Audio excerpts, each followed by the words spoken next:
본격적인 실험 전에 먼저 쥐를 훈련시킵니다. 평범한 조건은 아니었습니다.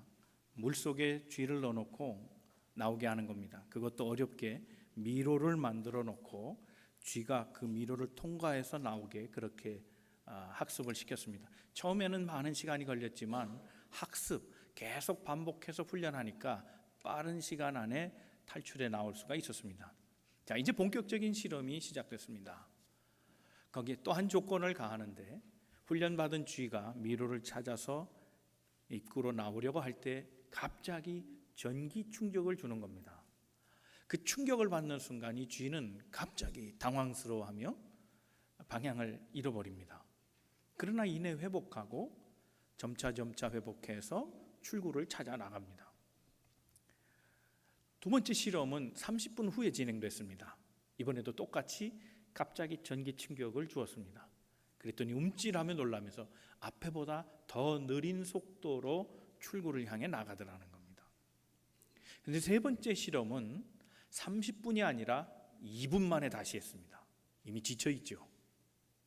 그런 가운데 전기 충격을 주니까 충격이 훨씬 더 더해졌습니다. 기억을 잃어버리는 거예요.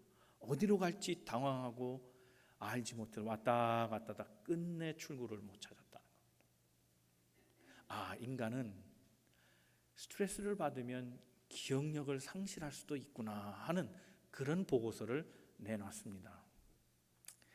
우리 울렁증이라는 것이 있습니다. 신인 배우들이 그런 얘기를 하더라고요. 대사가 생각이 안 난다는 겁니다. 대사가 대단한 것도 아니고 간단한 겁니다. 안녕하십니까, 어서 오세요. 이 말이 카메라가 딱 불이 들어오면 생각이 안 나는 겁니다. 그게 뭐 대단한 대사입니까? 겨우 한마디 하고 지나가고 주연도 아닌데, 그런데도 불구하고 카메라만 들어오면 울렁증이 생기는 겁니다. 시험 볼 때 울렁증 걸리는 학생도 있습니다. 평소에 공부 열심히 해서 잘 준비했는데 시험 당일 되면 온갖 생각이 다 나는 거예요. 이 시험 못 보면 큰일 난다. 우리 아빠 엄마 실망한다. 난 이 시험에 꼭 합격해야 된다. 이 취직 시험에 합격해야 되고 그래야 먹고 산다. 등등 공포감이 몰려오기 시작합니다. 그래서 잘 준비한 시험도 막상 시험 문제를 딱 보면 아무것도 생각이 나서 쓰지 못하고 시험을 망칠 때가 있습니다. 인간은 그럴 때가 있습니다. 큰 위기를 당하고 엄청난 환난을 당하면 막막해집니다. 방법을 못 찾겠습니다. 의지도 생기지 않습니다. 그저 주저앉고 그저 멍하게 아무 생각도 안 나고 자포자기할 때가 있습니다. 극심한 환난을 당하면 거기에 따른 엄청난 스트레스가 우리의 정신세계를 망가뜨려 버리기 때문입니다. 오늘 본문 2절 말씀에 이렇게 말합니다. 나를 기가 막힐 웅덩이, 그 수렁에서 끌어올리시고 건져주시는 하나님. 인생은 때로 수렁에 빠질 때가 있습니다. 인생은 때로 웅덩이에 처박힐 때가 있습니다. 그때 당황하고 먹먹하고 막막하고 멍 때릴 때 우리 하나님이 우리 인생을 도와주신다는 사실을 기억해야 합니다. 하나님은 우리를 건져주시는 하나님, 모든 환경에서 이기게 하시되 그 엄청난 스트레스 속에서도 살 길을 제공해 주시는 하나님인 것을 기억하고, 오늘 이 하나님 마음에 붙잡고 삶의 어려운 순간에도 모든 스트레스를 이겨내고 성공하는 인생, 다시 새롭게 도전하는 인생, 또 다른 세계를 향해 마음을 새롭게 하여 전진하는 인생 다 되시기를 주님의 이름으로 축원합니다. 오늘 말씀은 세 가지 키트를 설명할 겁니다. 스트레스를 받을 때 비상킷 세 가지를 기억하시고 이것으로 이겨내는 성도들 되시기를 바랍니다. 우리 함께 옆에 분 권면하시고 하나님 말씀 듣겠습니다. 하나님은 오늘도 당신을 향한 계획을 가지고 계십니다. 첫째 기억할 것은 예수님의 멍에입니다. 멍에를 기억하라는 겁니다. 우리 함께 성경을 먼저 읽겠습니다. 마태복음 11장 28절에서 30절까지 말씀입니다. 다 같이 말씀 읽겠습니다. 시작. 수고하고 무거운 짐진 자들아 다 내게로 오라. 내가 너희를 쉬게 하리라. 나는 마음이 온유하고 겸손하니 나의 멍에를 메고 내게 배우라. 그리하면 너희 마음이 쉼을 얻으리니 이는 내 멍에는 쉽고 내 짐은 가벼움이라 하시니라. 예수님은 이 스트레스의 문제를 다른 것으로 보지 않고 마음의 문제로 봤습니다. 스트레스는 마음에서 생기는 겁니다. 마음이 얽힌 겁니다. 마음이 상한 겁니다. 마음이 파괴된 겁니다. 그래서 마음속에 긴장이 돌고, 마음속에 공포가 찾아오고, 마음속에 두려움이 생겨서 아무 일도 하지 못하는 것, 그게 스트레스입니다. 하나님은 우리의 인생에 이런 마음을 하셨습니다. 예수를 통해서 우리의 마음을 치유하십니다. 수고하고 무거운 짐진 자, 그래서 삶에 스트레스가 있는 자여 내게로 오라 얘기하십니다. 그러면 마음에 쉼을 얻으리라 말씀하십니다. 예수께서 오라 하신 말씀은 다른 말로 표현하면 예수를 만나라는 겁니다. 예수를 만나면 인생의 모든 짐이 가벼워지고 마음에 얽혔던 모든 것들이 풀려져서 쉼과 평안을 얻게 된다는 말씀입니다. 사랑하는 만남의 성도 모든 여러분, 삶이 어려울 때 예수를 꼭 만나기를 주님의 이름으로 축원합니다. 더 나아가서 예수께서 말씀하십니다. 내게 배우라 말씀하십니다.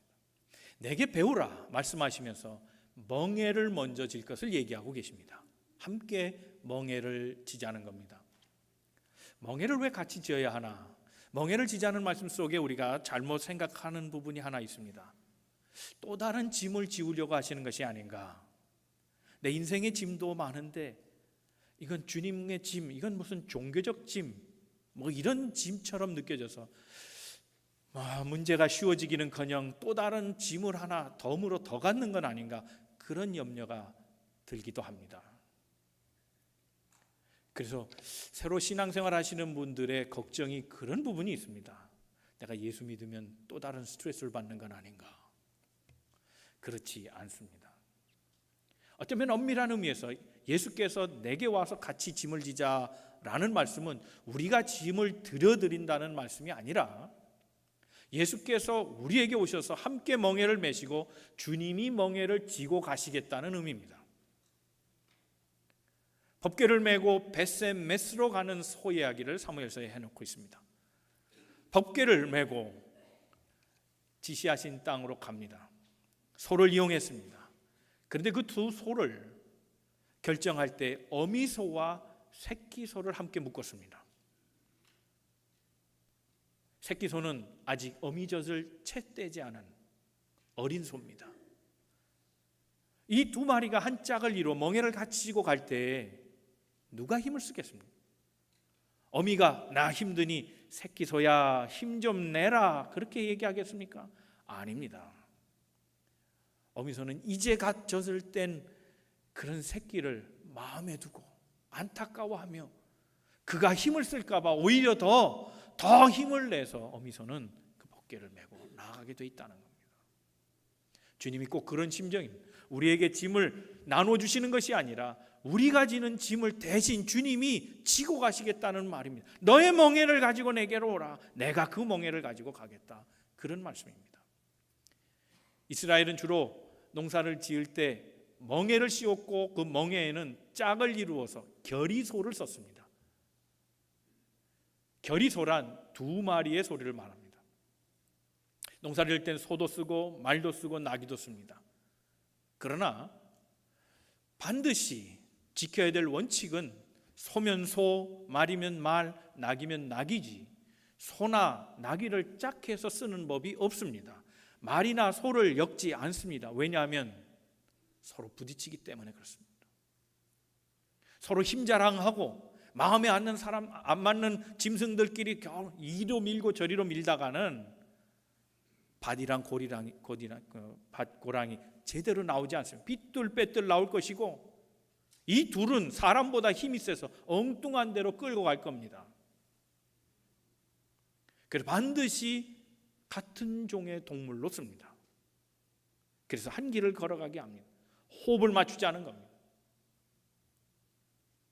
사실 모든 인간관계 스트레스는 사람 때문입니다. 마음이 맞지 않는 사람, 호흡이 안 되는 사람, 서로 조절할 수 없는 사람, 이런 사람들이 모이니 안 되는 겁니다. 부부간에도 그렇습니다. 마음이 안 맞으면 사는 게 어렵습니다. 시끄럽습니다. 천국이 아니라 가정이 지옥이 되고 스트레스 속에 살아갑니다. 직장도 마음이 안 맞는 사람끼리 모이면 이게 고통입니다. 스트레스로 가득 차게 되어 있습니다. 교우 생활도 마찬가지입니다. 교인들도 서로 마음이 안 맞는 사람 한 동산에 묶어놓으면 이게 죽을 맛입니다. 이걸 배워야 합니다. 척척 호흡이 맞도록, 잘 걷도록. 그래서 주께서 함께 호흡을 맞추자고 말씀하시는 겁니다. 여러분, 특별히 생각할 것은 주께서 호흡을 맞추자 하면 단지 보조를 맞추자는 의미를 떠나서 주께서 호흡을 맞추는 깊은 교훈을 주시는데, 그것은 온유와 겸손에 대한 가르침입니다. 내게 멍에를 같이 지우자. 너와 함께 나가 멍에를 같이 지자. 그리고 내게 배우라. 내로부터 온유와 겸손을 배우라는 겁니다. 이 말을 반대로 하면 마음에 쉼이 없는 이유는 교만한 사람들끼리 모여서 그런 겁니다. 서로 자기 주장하고 자기 잘난 사람들, 남 비판하되 자기의 잘못을 모르는 사람들이 서로 부딪히면 마음의 쉼은커녕 전쟁이 일어나기 때문입니다. 그래서 예수님이 가르칩니다. 마음의 쉼을 얻으려면 온유하고 겸손해야 된다는 겁니다. 그래야 마음의 쉼을 얻는다는 겁니다. 온유라는 말을 생각해 볼 필요가 있습니다.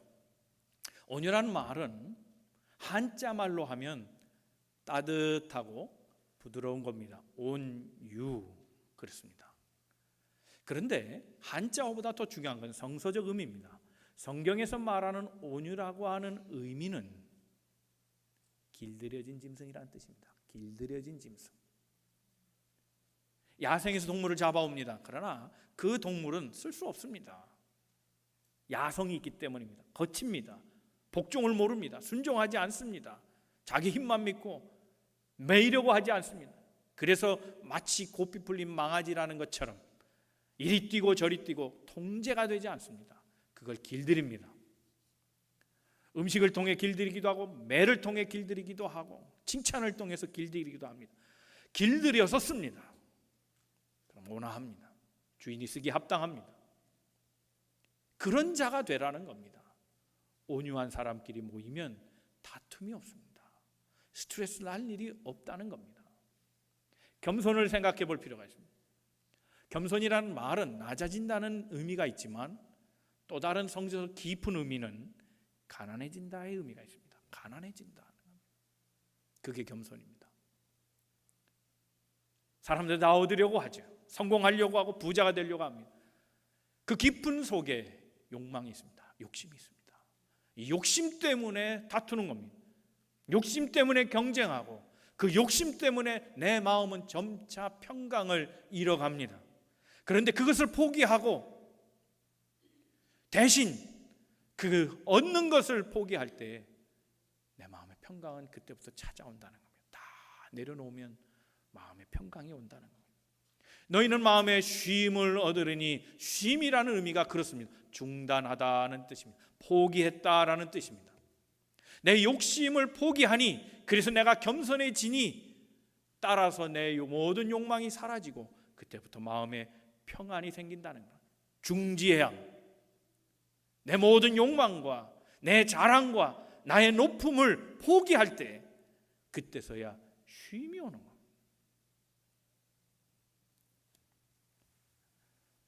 1994년에 나온 영화입니다. 라이언 킹. 그 영화 아시죠? 만화 영화입니다. 디즈니에서 만든 성공작입니다. 거긴 동물들이 다 얘기합니다. 그죠? 사자하고 쥐하고 놀고요. 어린 사자 실바가 고민이 많았습니다. 이 사자는 나중에 왕이 될, 어른 사자가 돼서 왕이 될, 정글을 다스릴 그런 후계자입니다. 근데 걱정이 너무 많아요. 마음은 착한데 내가 왕이 될 수 있을까? 염려가 많아요. 그때 쥐가 얘기합니다. Meerkat. 네, 쥐가 그런 얘기를 해줘요. 야, 뭘 걱정하니? 괜찮아. 그리고 가르쳐준 육자성어가 있습니다. 육자성어. 하쿠나 마타타. 한자인 줄 아시는 분 계시겠네요. 하쿠나 마타타 그럽니다. 하쿠나 마타타라는 말은 스와힐리 언어입니다. 근데 이 말의 뜻은 잘 될 거야 그런 얘기입니다. 잘 될 거야. 인생 삶의 어려움 가운데 우리 모두가 있습니다. 우리 격려할 필요가 있습니다. 우리 한 식구들 서로 한 주간 만나면서 피상적인 인사보다는 서로의 내용을 알고 격려해 줄 필요가 있잖아요. 그렇죠? 우리 한 주간 옆에 분 서로 고생하셨는데 한번 인사해 보시겠어요? 잘 될 거야. 반말로 하진 마시고. 그러면 스와힐리어로 해볼까요? 외국어로 한번 해죠. 하쿠나 마타타.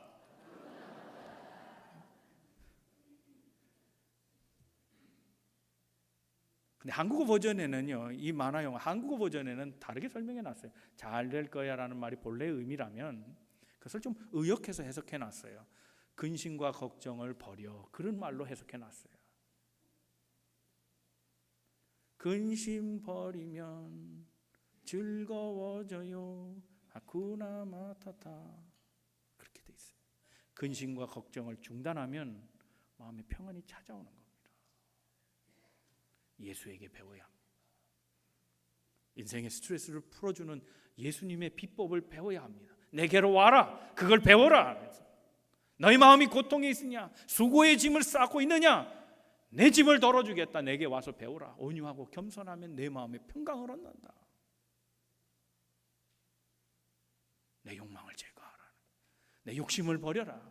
그러면 내 마음이 편안해질 것이다. 주님 말씀하십니다. 우리 인생 스트레스 피하고 살 수는 없지만 그러나 스트레스가 오면 먼저 기억할 것은 예수의 멍에를 기억하시고 예수와 함께 멍에를 지고 예수로부터 배우는, 그래서 삶의 모든 스트레스를 이기고 살아가는 우리 만남의 모든 성도들 다 되시기를 주님의 이름으로 축원합니다. 두 번째 생각할 것은 예수님이 우리와 함께 계신다는 사실, 이걸 기억하고 살아야 합니다. 펄린이라는 사람하고 스쿨러라는 이 두 사람이 스트레스에 대한 연구를 했습니다. 이 두 사람은 의학자지만 스트레스에 대한 논문을 많이 냈습니다. 특별히 1978년이 이들의 전성기였는데 그때 나온 이 스트레스에 관한 논문 가운데 하나가 미국인들은 스트레스를 어떻게 다루는가 하는 책이었습니다.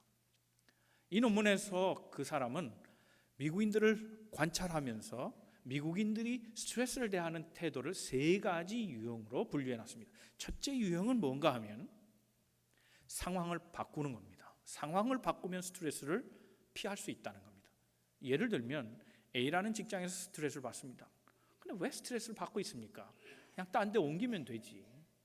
왜 꿍시렁대고 불평하면서 왜 거기 끝까지 다니냔 말이에요. 딴 데 가면 되지. 그렇게 한다는 겁니다. 미국인들은 직장을 자주 옮깁니다. 한국처럼 평생 직장이 아니고 수시로 직장을 바꿉니다. 좋은 직장을 찾아가는 겁니다. 두 번째 경향이 있는데, 두 번째 경향은 바꿀 수 없다면 내가 적응하자는 겁니다. 그렇죠. 그 방법은 이해가 되죠. 그냥 맞춰주면 되는 겁니다. 감정도 내가 조절하면 되는 거고, 그렇게 사는 방법이 있다는 겁니다. 실제로 그렇게 하는 사람이 두 번째 카테고리입니다. 근데 세 번째 경향이 있는데, 세 번째 경우는 의미를 찾는 겁니다. 의미. 상황은 바꿀 수도 없고, 더더군다나 나는 내 감정을 이렇게 잘 컨트롤할 수 있는 완성자도 아니어서, 완전한 인격체도 아니어서 다 다루지는 못하지만 그래도 이것도 뭔가 의미가 있고 뜻이 있겠지. 그 찾아보는 겁니다.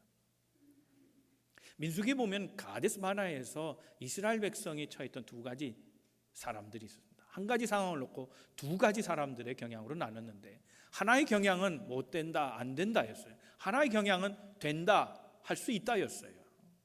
여러분 잘 아시는 여리고성 문제입니다. 정탐을 먼저 했습니다. 정탐하고 보고서를 올리는데 보고서가 둘로 나눠졌습니다. 10명의 사람들, 많은 보고서겠죠. 많은 사람들의 증언은 우리는 메뚜기다, 저들은 너무 크다, 우리는 저들 앞에는 메뚜기라, 우리는 감히 못 덤빈다, 그렇게 얘기했는데 똑같은 상황을 보고 여호수아와 갈렙은 그렇게 생각하지 않았잖아요. 우리 할 수 있다는 거예요. 저들은 우리의 밥이라 했어요. 상황에 대한 해석이 다른 겁니다. 의미를 다르게 둔 겁니다. 의미를 다르게 두면 다르게 대처할 수 있다는 거예요. 의미를 바꾸라는 거예요. 성경은 이 의미를 바꿈으로 새로운 희망을 주고 소망을 가졌던 사람들을 많이 얘기하고 있습니다. 이사야 7장을 보면 그 이사야 7장에는 아하스 왕에 대한 얘기가 나옵니다. 아하스의 상황은 매우 난처했습니다.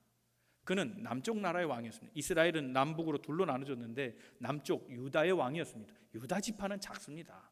베냐민 지파 작습니다. 이 두 지파가 모였으니 10지파를 상대하기가 버거웠을 겁니다. 이 둘은 적대 관계였습니다. 남과 북은. 그런데 커다란 집단 10개의 지파의 북이스라엘이 거기에 플러스 아람 군대를 동원해 갖고 연합군을 만들어 내려와 치겠다는 겁니다. 아하, 꼼짝없이 죽는 겁니다.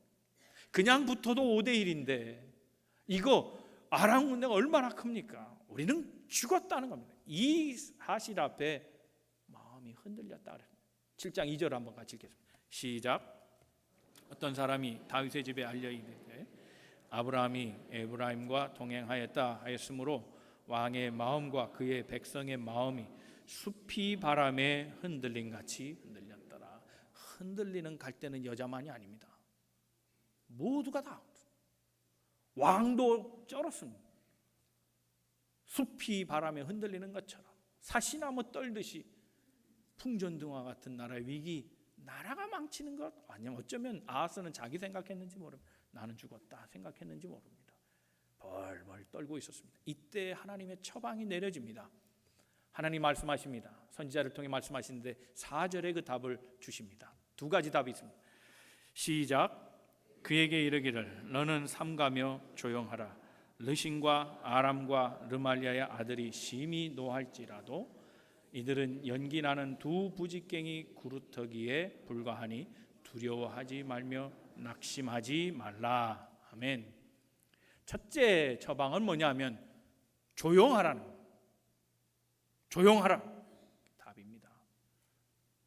적들이 요동한다고 너까지 요동하냐? 답이 아니다. 아무리 힘들고 어렵고 난리가 나는 상황에도 너는 마음을 지켜라. 조용하라. calm down. 조용해. 조용하라. 사랑하는 성도 여러분, 인생 삶이 우리를 다 뒤집어 놓잖아요. 세상의 환경이 그렇고 때로는 가까운 사람들도 우리의 마음을 뒤집어 놓을 때가 있잖아요. 아무리 그래도 마음의 평정을 잃지 않는 여러분 되시기를 주님의 이름으로 축원합니다. 그래야 다음 일이 시작될 거 아니에요. 내 마음도 똑같이 요동하고 분주하고 복잡하고 괴롭고 힘들면 무슨 답이 나오겠어요? 이건 정확한 처방입니다. 조용해야 합니다. 평정심을 찾아야 합니다. 두 번째 답이 주어집니다. 너는 마음에 한 번 더 생각하고 저들이 아무것도 아니라는 걸 알아. 마치 가데스 바나의 여호수아 갈렙과 같이 저들은 밥입니다. 아무것도 아니다. 생각을 바꾸라는, 의미를 바꿔보려라는 거예요. 저들은 아무것도 아니다. 그걸 알라는 거예요. 사실 조금만 생각해 보면 아무것도 아닌 것을, 지내놓고 나면 아무것도 아닌 것을 그때 내가 왜 그렇게 요동하고 아파하고 죽을 것 같이 그랬는가. 그런 일이 얼마나 많아요. 지으는 얘기 한마디 하겠습니다. 베드로가 뭔가 심신질환에 걸려갖고 병이 들었습니다. 몸무게가 쭉쭉 빠지고 너무 삶이 힘들어서 한의사를 찾아갔습니다. 지어낸 얘기라고. 한의사를 찾아갔는데요, 이런저런 얘기 딱 보고 맥을 딱 짚어보더니 처방을 줍니다. 처방, 삼계탕을 드시오. 삼계탕. 말 같지도 않은 처방이지만 보약도 안 주고 삼계탕을 먹으라니, 그래도 그렇잖아요, 여러분. 여러분 꼭 그런 것 같아요. 제가 오해인지 몰라도 우리 교인들은 목사 말보다 의사 말을 더 잘 듣는 것 같아요. 의사 말을 꼭 듣더라고요.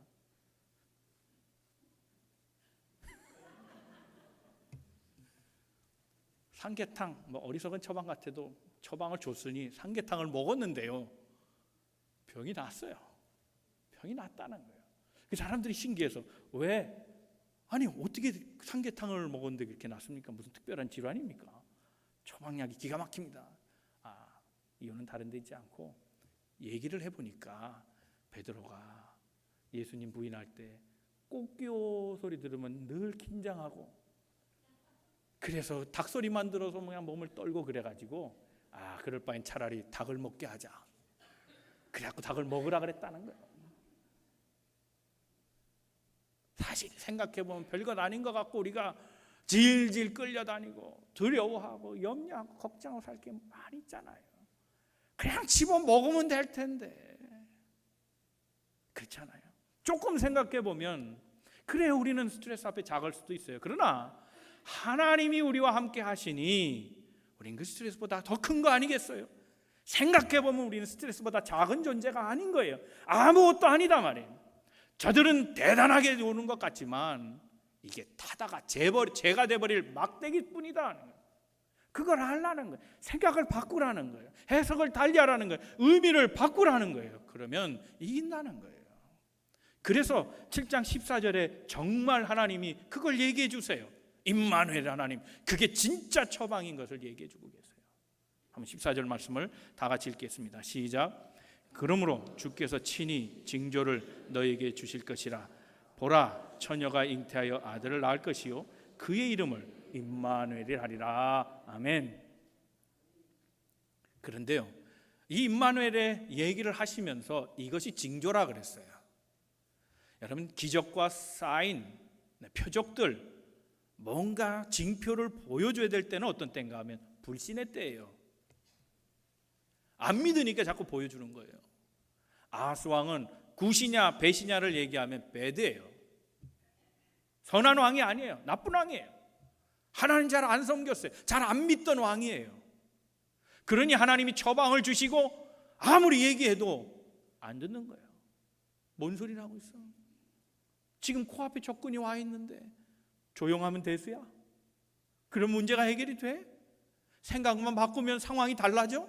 말도 안 되는 소리를 하고 있네. 안 믿은 거예요.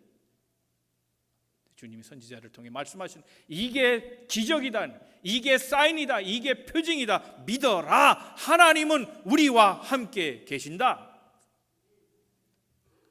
사랑하는 성도 여러분, 주의 말씀을 신뢰하시기를 바랍니다. 하나님의 역사를 믿고 나아가시기를 바랍니다. 하나님은 한 번도 우리 곁을 떠난 적이 없습니다. 하나님은 우리 믿는 자들과 함께 하셨습니다. 우리의 모든 고통 가운데 계시며 우리 모든 고통을 이기게 하시는 스트레스보다 더 큰 하나님인 걸 기억하시고 삶의 어떤 어려움에도 스트레스 지지 말고 임마누엘 하나님 붙잡고 승리하는 성도들 다 되시기를 주님의 이름으로 축원합니다. 세 번째 생각할 것은 더 나아가서 스트레스를 하나님께 맡기는 겁니다. 하나님의 뜻을 먼저 기억하십시오. 그리고 하나님께 다 맡기십시오. 서울신학대학에서 나온 논문 가운데 신학생들이 이런 논문도 잘 써요. 스트레스에 대한 논문이 있어요. 이게 믿음과 우리 삶하고 관계에 있어서 특별히 스트레스와 어떤 연관이 있는가 있거든요. 그거 연구하는 기독교 학자들이 많아요. 여러 가지 논문 중에 이런 논문을 봤습니다. 기독교인들은 스트레스를 어떻게 이겨내고 있는가? 300명의 데이터를 가지고 분류하기 시작했는데 4가지 속성을 잡아냈어요.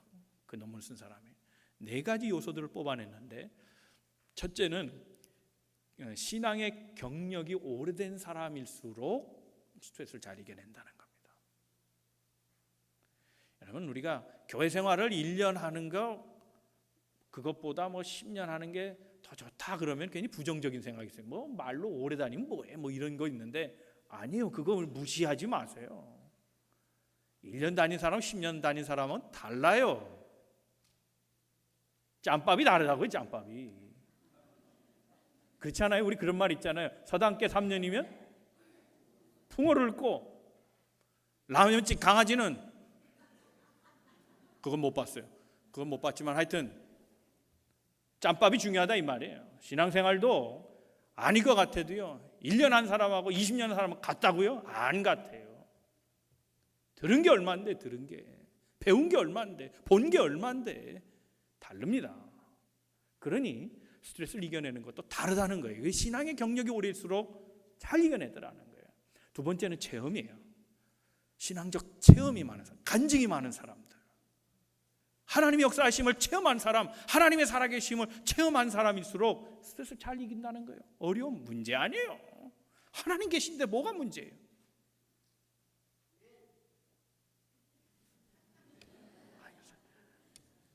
저분은 한국에서 또 파라과이에서 교회 개척을 2개 하신 분이에요. 간증이 진짜 많은 분이에요. 식사만 하지 마시고 간증 얘기도 좀 들으세요. 체험이 있는 사람일수록 스트레스를 잘 이겨내요. 3번째, 스트레스를 잘 이겨내는 사람 봤더니 이건 연주하고 관계없어요. 신앙생활 하자마자 또는 계속하고 있는 가운데도 경건생활에 힘쓰는 사람들, 기도 열심히 하는 사람들, 말씀을 잘 배우려는 사람들, 배운 말씀을 잘 실천하는 사람들, 이런 사람일수록 강하다는 거예요. 이건 운동하고 비슷해요. 운동하고. 타고나길 건강한 사람도 있지만 몸조리 잘해서 건강관리 잘해서 건강한 사람 있잖아요.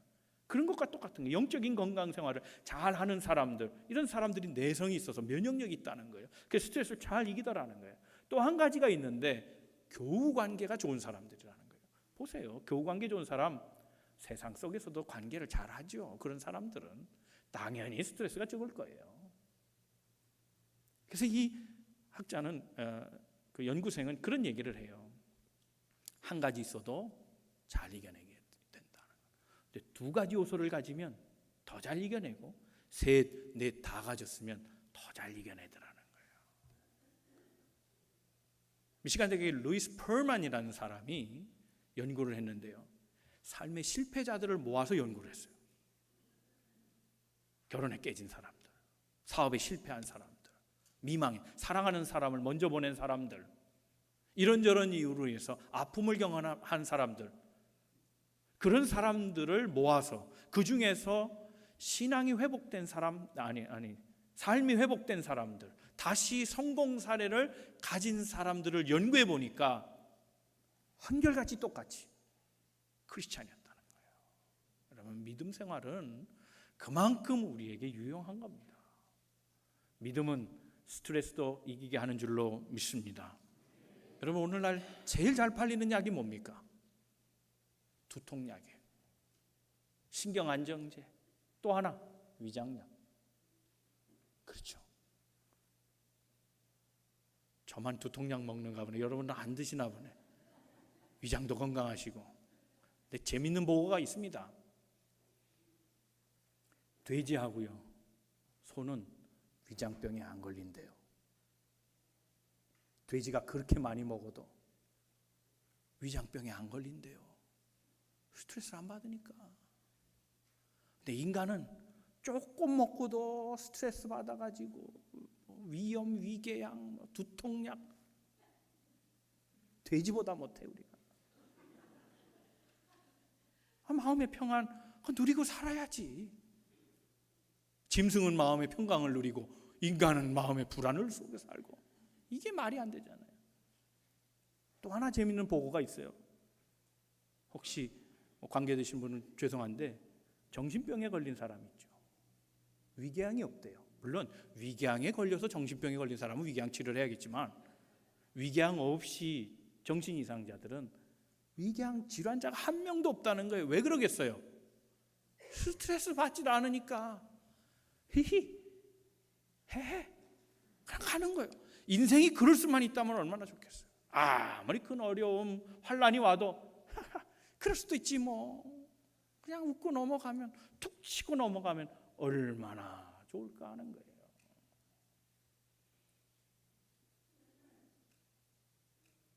사랑하는 성도 여러분, 이것을 기억해야 합니다.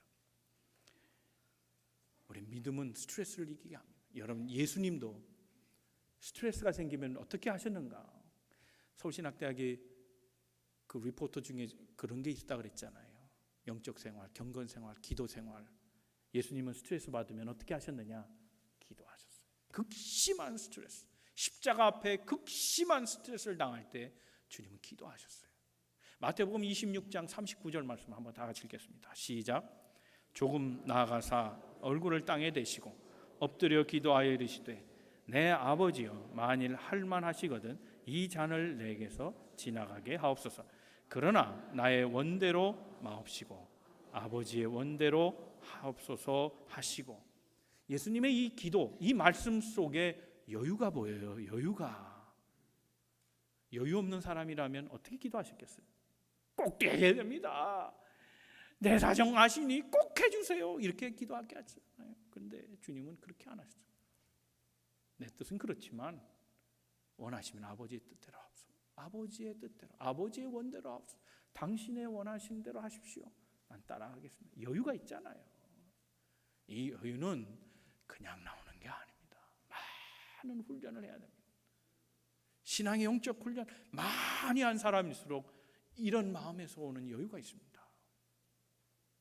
여러분, 마음의 여유가 필요합니다. 그게 마음을 다스리는 거 아니에요. 때때로 우리는 우리 목표를 달성하려고 애쓰다가 스트레스 걸릴 때가 얼마나 많은지 몰라요. 그 목표를 달성하는 그 깊숙한 근본에 내 욕심이 있어요. 내 욕망이 있어요. 그걸 놔야 되는데 못 놔요. 여러분, 죽을 만큼이라면 어떻게 되죠?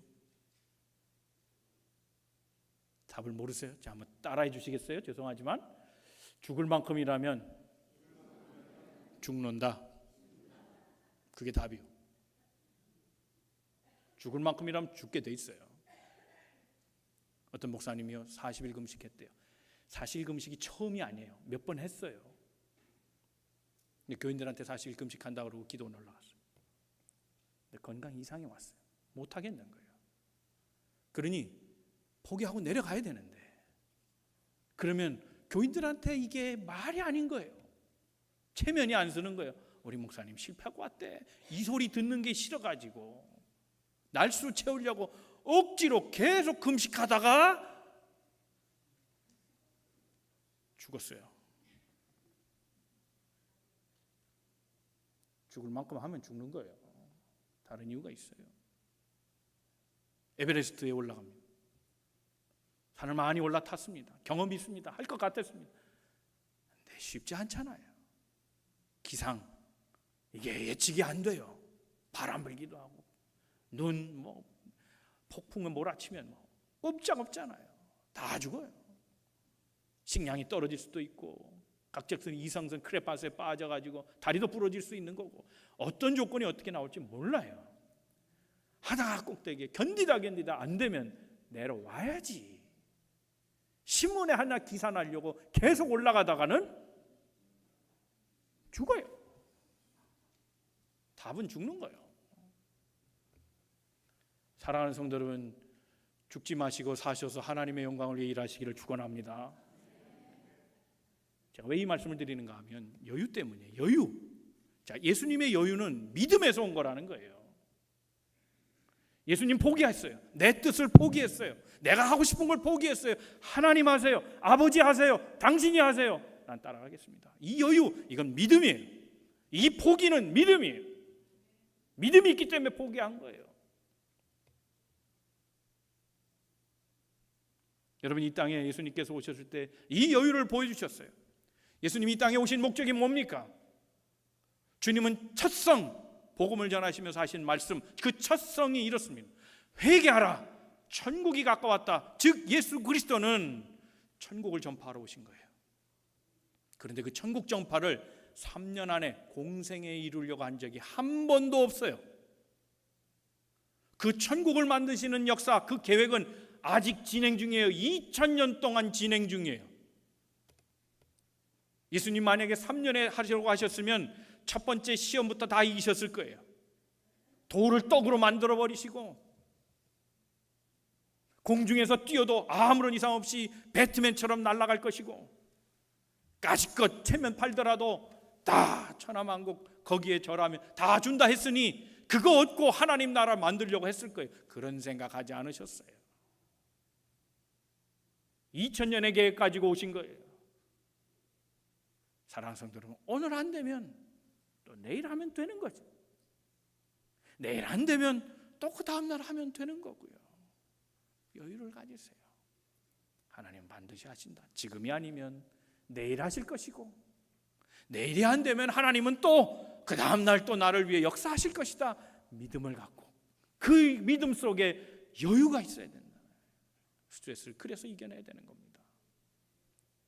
주님께서는 이 땅에 오셔서 순식간에 하나님 나라로 변하게 하신 것이 아니라 단지 제자 12만 두고 가셨어요. 그들로 하여금 하나님 나라 스케줄을 맞춰서 일하게 하셨어요.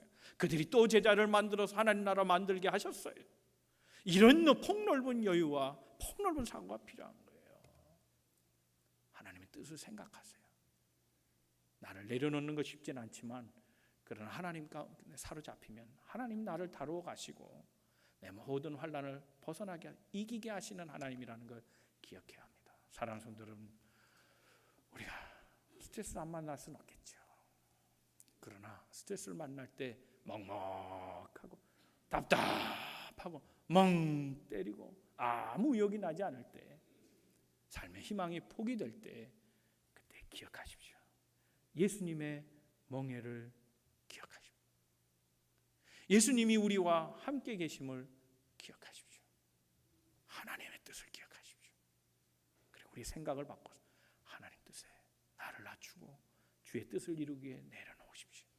그러나 하나님, 우리 인생은 하나님께서 다 다루어 주십니다. 나를 기가 막힐 웅덩이, 그 수렁이에서 건져내시고 반석과 같은 반반한 곳에, 다시는 넘어지지 않는 반반한 땅에 나를 분명히 세워주시리라 믿습니다. 모든 역경과 스트레스 벗어나고 이겨내시고 삶의 승리를 쟁취하고 마음의 평안을 가지고 살아가는 우리 모든 성도들 다 되시기를 주님의 이름으로 축원합니다. 기도하겠습니다.